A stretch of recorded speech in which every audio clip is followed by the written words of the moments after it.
Bonjour cher ami, j'ai je voulais faire cette petite vidéo pour essayer un peu d'apporter une contribution ou une lumière par rapport à des propos ou une vidéo que je venais de regarder du docteur Zakir Haïk. C'est un prédicateur, un bon prédicateur, un homme très intelligent, un homme rempli de sagesse et vraiment très informé, très cultivé. Je suis régulièrement ses vidéos et surtout des questions parce qu'il donne quand même l'occasion à certaines personnes, comme des chrétiens, à poser certaines questions. Et lui, il répond. Quand il répond, vous sentez que c'est vraiment une personne qui est très bien informée, qui est vraiment cultivée, qui a une intelligence vraiment élevée de tout ce qui concerne la parole de Dieu, que ce soit sur le Coran, la Bible et d'autres livres chrétiens ou d'autres livres religieux. Mais dernièrement, ici, je viens de le suivre dans une de ses conférences, parce que quand il fait ses shows, vraiment, ce sont des conférences où vous voyez un grand monde qui vient le suivre parce que c'est une personne vraiment, vraiment très importante. Mais dans l'une de ses interventions ou une de ses conférences qui s'est passée à Dubaï, il y a un chrétien qui lui a posé la question concernant les interdits alimentaires, que la Bible, précisément dans les Lévitiques 11, versets 7 à 8, où Dieu interdisait, donnait des interdits aux enfants d'Israël lorsqu'ils sont sortis, sont entrés ils partaient vers la terre promise. Et Dieu avait donné des interdits aux enfants d'Israël qu'ils devaient observer et que ça restait une loi pour eux. Alors, le monsieur lui a posé la question, les frères lui a posé la question, est-ce que ce qu'il pensait de l'interdit, je ne sais pas si je formule la question bien, mais ça concernait précisément le porc. Si on pouvait manger les porcs, pourquoi ils interdisaient, pourquoi le Coran interdit de manger les porcs. Et la réponse qu'a donnée le docteur Zakir, moi, ça m'avait vraiment donné envie de poser une question. Si j'étais dans cette conférence, j'allais reposer encore la même question pour qu'on essaye un peu de trouver une réponse qui pouvait satisfaire certaines personnes, parce que ce n'est pas obligatoire que tout le monde croie ce que les autres font. Mais il a fait référence à certains versets bibliques. Lui, il est musulman. Il a fait référence à certains livres de la Bible parce que c'est un homme qui connaît bien, je le suis régulièrement, je vois qu'il connaît bien tous ces livres chrétiens aussi. Alors, il a fait référence à les livres de Lévitique 11, 7 à 8. Il a donné également Deutéronome 14, 8, verset 8 plutôt. Il a encore donné Ésaïe 65, D à 5, où il dit, parmi ses interventions, il dit que Dieu avait interdit, c'est parmi les animaux que Dieu avait interdit, excusez-moi, il y avait également le porc.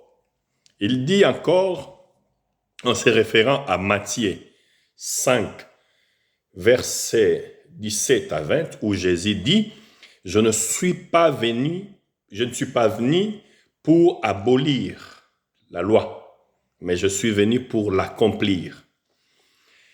Il dit que tout chrétien qui mange les porcs n'est pas un bon chrétien parce qu'il fait le contraire de ce que Jésus-Christ a dit dans le Nouveau Testament, dans ses enseignements, précisément dans Matthieu.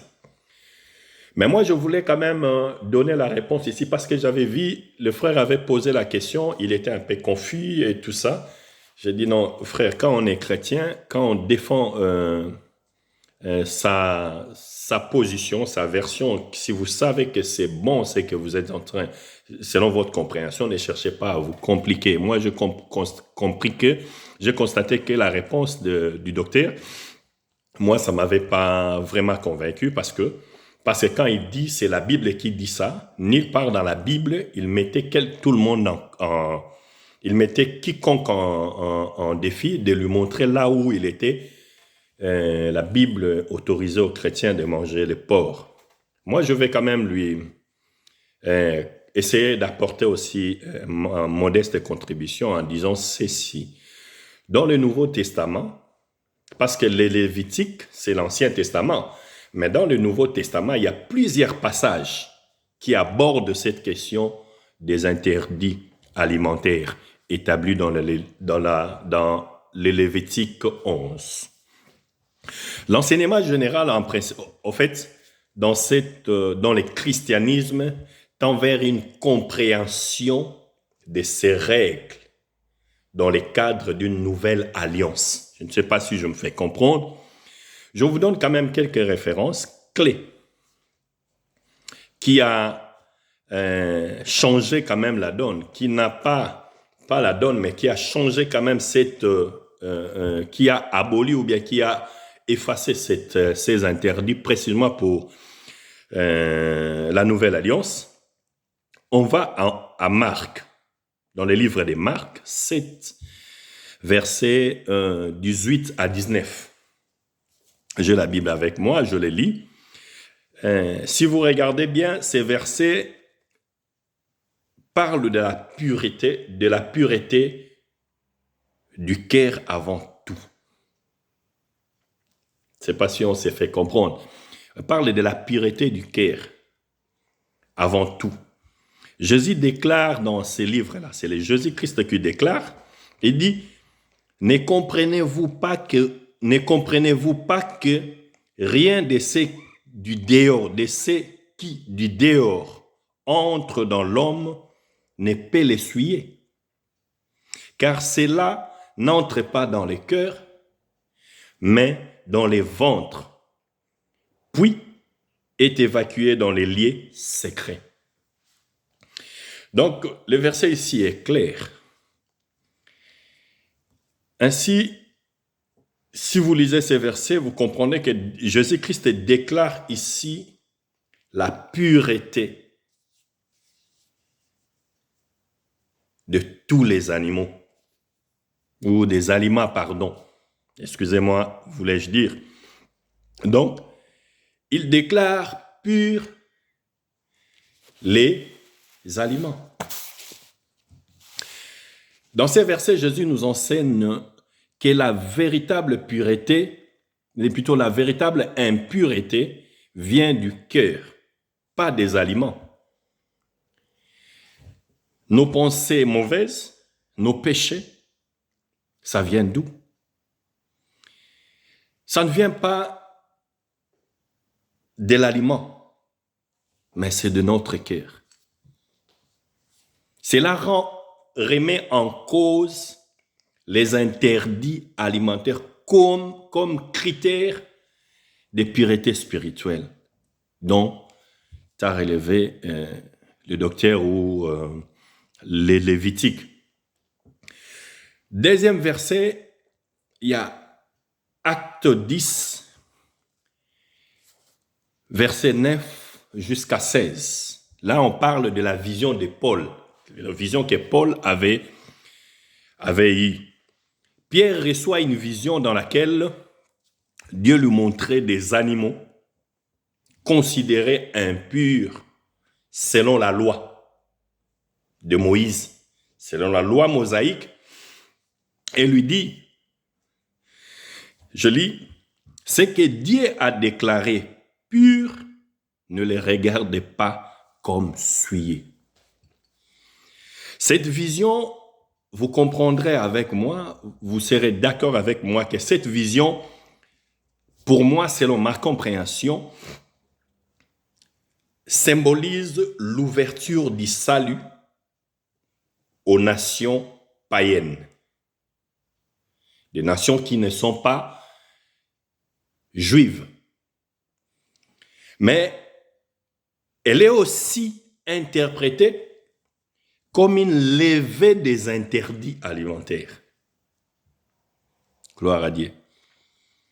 Donc les chrétiens, par ces versets, les chrétiens ne sont plus liés par la loi alimentaire qui est dans la Lévitique. Excusez-moi, je suis en train de... Donc, on comprend que nous ne sommes plus liés sous la loi. Oui, mais Jésus est venu, il a dit, je ne suis pas venu pour abolir, mais pour accomplir. Mais il y a certaines choses. Je comprends quand vous-même, le docteur a dit, le frère lui a posé encore une autre question, il disait, je reviens, j'ouvre une parenthèse, il dit, mais si quelqu'un te gifle Jésus a dit, si quelqu'un te gifle, ici, donnez-lui également l'autre joue pour qu'il gifle. Là, c'est Jésus qui a dit. Mais le docteur a dit, vous ne le donnerez pas après. Ce n'est pas ça la compréhension. Donc, ce qui veut dire, lorsqu'on lit la parole de Dieu, on doit avoir un discernement pour comprendre quelles ont été les pensées pour que ce verset-là soit écrit, ou quelles ont été les pensées de ce verset. Je vous renvoie encore à un autre verset, c'est Romains 14, verset 14 jusqu'à 17. Là, c'est un verset qui parle de la liberté de la foi. Paul écrit dans ces versets, je lis, l'apôtre Paul, que j'aime beaucoup, je trouve comme modèle pour moi, il a beaucoup écrit et moi, il m'inspire beaucoup. Il dit ceci, il écrit ceci, je sais et je suis persuadé dans le Seigneur Jésus que rien n'est impur en soi. Mais si quelqu'un estime qu'une chose est impure, alors elle est impure pour lui. Là, c'est Paul qui a écrit en Romains 14, si vous lisez 14 jusqu'au verset 17.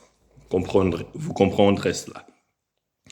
Donc, pour moi, dans ces versets, Paul cherchait à encourager les chrétiens à respecter les convictions des uns et des autres sur les aliments, tout en insistant que le royaume de Dieu ne consiste pas en nourriture ou en boisson, mais en justice, en paix et en joie par l'Esprit. Donc, je peux encore aller loin pour voir encore un verset. C'est 1 Timothée 4, versets 4 à 5. Là, on parle de la gratitude pour les aliments. C'est Paul qui nous parle de cette manière de vivre, de se comporter, d'être reconnaissant par rapport aux aliments que Dieu nous donne.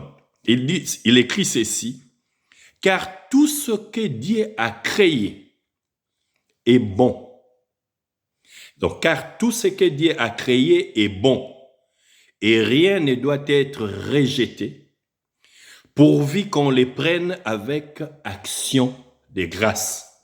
Parce que cela est sanctifié.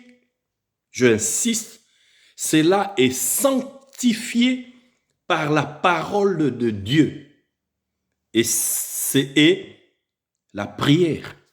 Je prie, je mets la nourriture sur ma table, je prie, je le purifie au nom de Jésus-Christ. La parole de Dieu, je déclare la parole sur la nourriture et je les sanctifie. Donc ici, Paul affirme que tous les aliments ne sont pas permis pour ceux qui prient et remercient Dieu. Qu'est-ce que je dis? Excusez-moi. C'est-à-dire, il affirme que tous les aliments sont purs. N'est-ce pas? Pour ceux qui prient et remercient Dieu. Donc, quand je suivais cet enseignement, je me dis, ça risque de mettre la confusion dans la tête de beaucoup de gens, et surtout des chrétiens. En conclusion, je peux dire ceci, que dans le Nouveau Testament, nous devons retenir une chose selon les Écritures, au Nouveau Testament, les interdits alimentaires de l'Ancien Testament ne s'appliquent plus aux chrétiens dans le cadre de la Nouvelle Alliance. Le message central dans cet enseignement dans cette intervention est que la pureté spirituelle dépend du cœur de l'homme, d'un chrétien, et non de la relation, plutôt dépend du cœur et de la relation que nous avons avec notre Dieu. Mais non à des règles alimentaires. C'était l'Ancien Testament, c'était une loi qui a été donnée aux Juifs à l'époque qui sont sortis de l'Égypte, et c'était des conditions ou alors des interdits que Dieu leur avait donnés pendant leur marche. Mais après, il y a Christ qui est arrivé. Il n'est pas venu pour abolir la loi, mais il est venu pour l'accomplir. Mais en l'accomplissant, il éclaircit des choses. Il a éclairci les choses. Il ne nous a pas laissé dans cette... comme ça, la réponse du docteur, moi, je trouve que ça... Une réponse, mais qui est un peu voilée, quoi, qui n'explique qu'à... Je pense que ces frères-là n'avaient pas vraiment reçu la réponse à sa question, mais il a laissé par respect au docteur. Moi aussi, je respecte beaucoup le docteur. Mais par rapport à cette question, je voulais quand même apporter ma contribution, ou pas contredire, mais répondre quand même au docteur. Ces enseignements, l'enseignement sur l'aliment et tout ça, nous invite à la tolérance seulement, si je dois le dire. Il nous invite à être tolérants. Paul voulait juste nous apprendre à être tolérants et au respect, à respecter les convictions des autres. Il a dit ça en Romains 14. Certaines églises et traditions chrétiennes, ou certaines confessions, ou par exemple nos frères musulmans,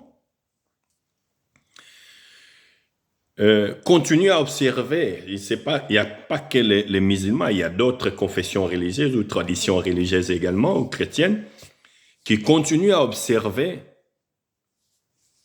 certaines pratiques alimentaires, comme celui des porcs, de ne pas manger les porcs, mais cela ne relève, cette pratique relève de leur compréhension à eux par rapport à ces interdits, par rapport à ces versets. C'est une compréhension personnelle de ceux qui ne veulent pas, de ces communautés. C'est une relation personnelle et communautaire de la foi de chacun. Les musulmans ne mangent pas le porc, mais qu'on n'induise pas tout le monde à faire comme eux par rapport à l'aliment. Et Jésus-Christ est un prophète pour les musulmans, mais pour les autres, Jésus-Christ est Dieu, pour les autres aussi. Pour certains aussi, Jésus-Christ est le Fils de Dieu. Donc, ce qui veut dire tout ce qu'il a enseigné, nous, on les suit. Les musulmans également les suivent parce que c'est un prophète qui était venu avant les prophètes Mohammed, paix à lui. Donc, pour moi, par exemple, je mange les porcs. Je suis chrétien, je mange les porcs. Le frère là qui avait posé la question, il a lui aussi dit qu'il mangeait les porcs. Donc, je n'ai rien à ajouter si ce n'est que tous ces versets. Que Dieu vous bénisse.